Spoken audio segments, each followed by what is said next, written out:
بسم اللہ الرحمن الرحیم۔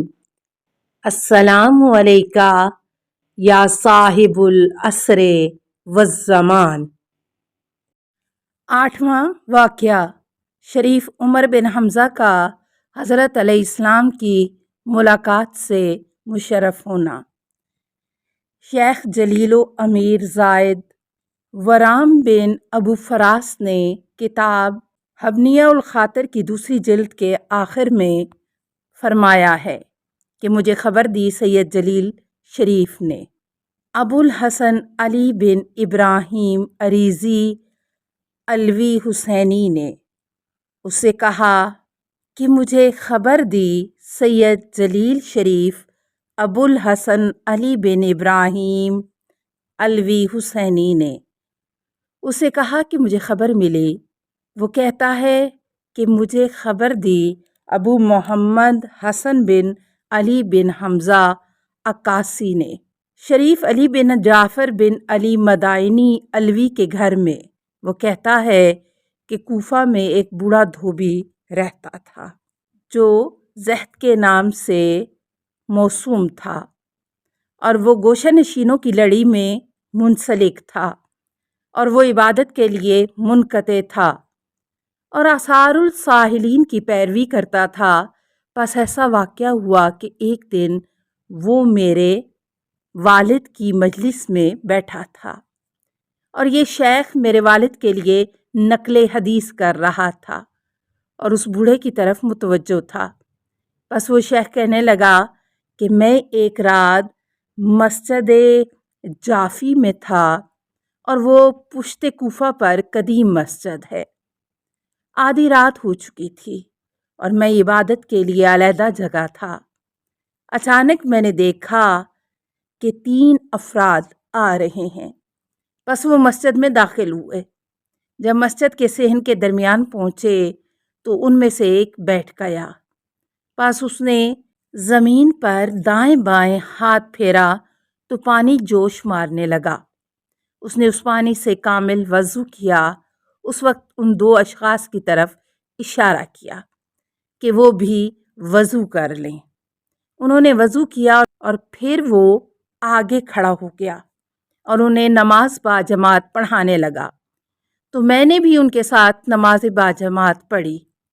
جب اس نے سلام پھیرا اور نماز سے فارغ ہوا تو مجھے اس کی حالت سے تعجب ہوا اور میں نے اس کام کو پانی کے زمین سے باہر نکلنے کی وجہ سے عظیم سمجھا، تو میں نے جو کہ میری دائیں طرف تھا اس شخص کے حالات کے متعلق ان 2 اشخاص میں سے ایک سے پوچھا اور کہا کہ یہ کون ہے؟ وہ کہنے لگا کہ یہ صاحب الزمان الامر حضرت امام حسن علیہ السلام کے فرزند ہیں۔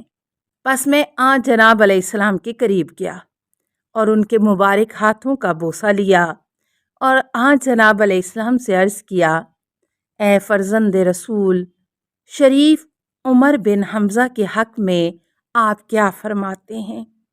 کیا وہ حق پر ہے؟ فرمایا، نہیں ہو سکتا ہے کہ وہ ہدایت حاصل کرے مگر یہ کہ مجھے دیکھنے سے پہلے وہ مرے گا نہیں۔ اور ہم نے شیخ کی یہ بات نئی اور عجیب سمجھی۔ پس کافی زمانہ گزر گیا اور شریف کی وفات ہو گئی، لیکن یہ بات معلوم نہ ہوئی کہ اس کی امام زمان علیہ السلام سے ملاقات ہوئی ہے۔ پس جب ہم شیخ زاہد کے ساتھ اکٹھے ہوئے تو میرے دل میں وہ واقعہ آیا جو اس نے بیان کیا تھا، اور میں نے اس سے اعتراض کرنے والے شخص کی طرح کہا کہ کیا تم نے بیان نہیں کیا تھا کہ یہ شریف عمر اس وقت تک نہیں مرے گا جب تک کہ صاحب زمان علیہ السلام کو نہ دیکھ لے، کہ جس کی طرف تم نے اشارہ کیا تھا؟ تو وہ مجھ سے کہنے لگا کہ تجھے کیسے معلوم ہو گیا ہے کہ اس نے جناب علیہ السلام کو نہیں دیکھا؟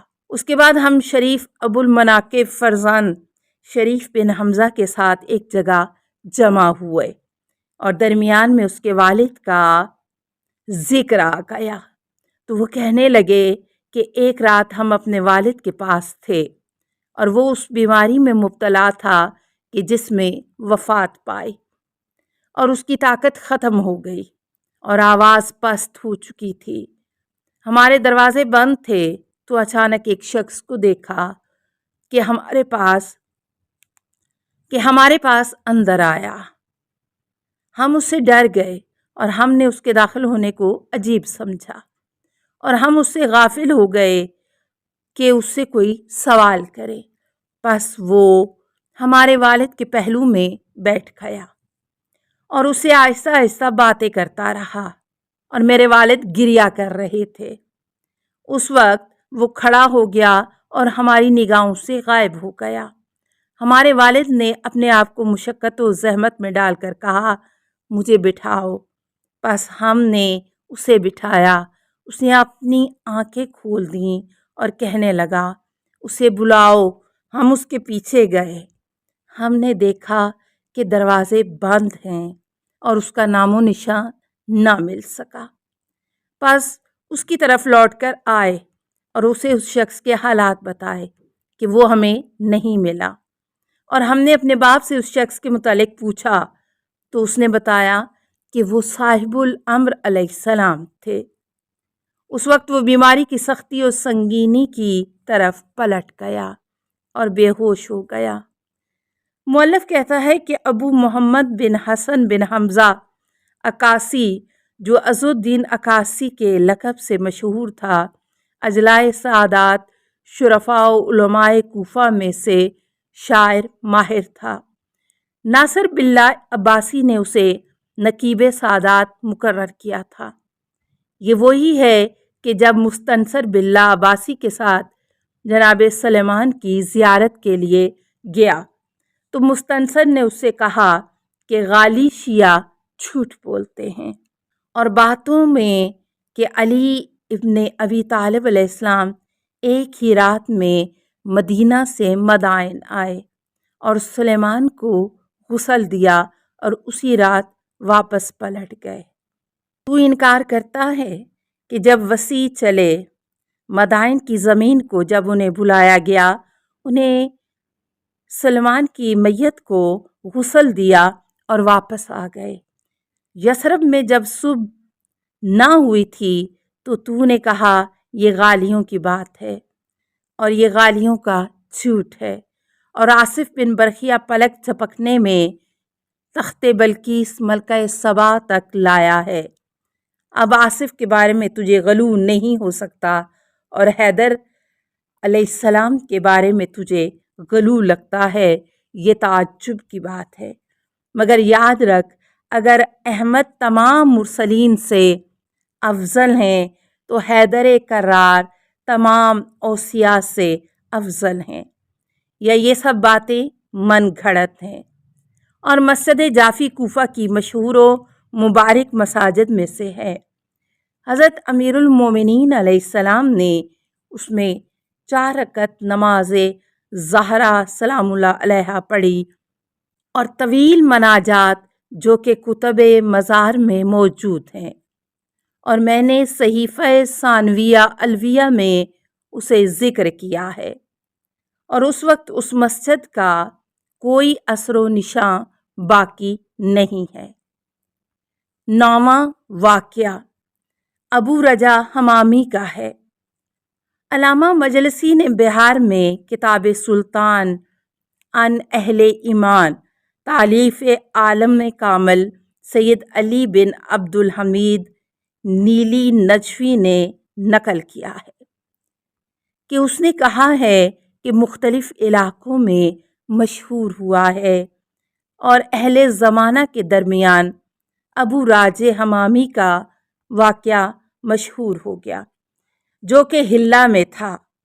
بتحقیق کے عیان اماثل اور اہل صدق و فاضل کی ایک جماعت نے اس واقعہ کو بیان کرنے والوں میں سے ایک شیخ زاہد عابد محقق شمس الدین محمد بن قارون ہے۔ کہتا ہے کہ حلہ میں ایک حاکم تھا کہ جسے مرجان صغیر کہتے تھے۔ وہ ناصبیوں میں سے تھا اور اس نے لوگوں سے کہا کہ ابو راجع ہمیشہ صحابہ کو سب کرتا رہتا ہے۔ پس اس خبیث نے حکم دیا کہ اسے حاضر کیا جائے۔ جب وہ حاضر ہوا تو حکم دیا کہ اسے ماریں پیٹیں۔ اتنا اس کو پیٹا گیا کہ وہ ہلاکت تک پہنچ گیا اور اس کے تمام بدن پر مارتے رہے، یہاں تک کہ اس کے چہرے پر اتنا مارا کہ اس کی شدت سے اس کے دانت گر گئے اور اس کی زبان باہر نکل کر آہنی زنجیر کے ساتھ باندھ دی اور اس کے ناک میں سوراخ کیا اور بالوں کی بنی ہوئی رسی اس کی ناک کے سوراخ میں ڈال کر اور اس میں بالوں کی بنی ہوئی رسی کا سرا ایک دوسری رسی سے باندھا اور وہ رسی اپنے ایوان کی ایک جماعت کے ہاتھ میں دے دی اور ان کو حکم دیا کہ اسے ان زخموں کے باوجود اسی حیت میں ہلا کی گلیوں میں پھرائیں اور زد و کوب کریں۔ پس وہ اشقیاء اس کو لے گئے اور اتنا زد و کوب کیا کہ وہ زمین پر گر پڑا اور ہلاکت کے قریب پہنچ گیا۔ پس اس کی اس حالت کی اس لعین کو خبر دی گئی اور اس خبیث نے اس کے قتل کا حکم دیا۔ حاضرین نے کہا کہ وہ بوڑھا آدمی ہے اور اس کے اتنے زخم لگ چکے ہیں جو اسے قتل کر دیں گے، اب اس کے قتل کرنے کی کوئی ضرورت نہیں۔ السلام علیکہ یا صاحب العصر والزمان، الامان الامان الامان من فتن الزمان، السلام علیکہ یا خلیفۃ الرحمن، السلام علیکہ یا امام الانس والجان، السلام علیکہ یا مظہر الایمان، السلام علیکہ یا شریک القرآن، السلام علیکہ یا قاطع البرہان، السلام علیکہ یا امام زماننا ھذا اجل اللہ فرجک وسہل اللہ مخرجک وظہورک، السلام علیکہ ورحمۃ اللہ۔ اللہم صلی علی محمد و آل محمد۔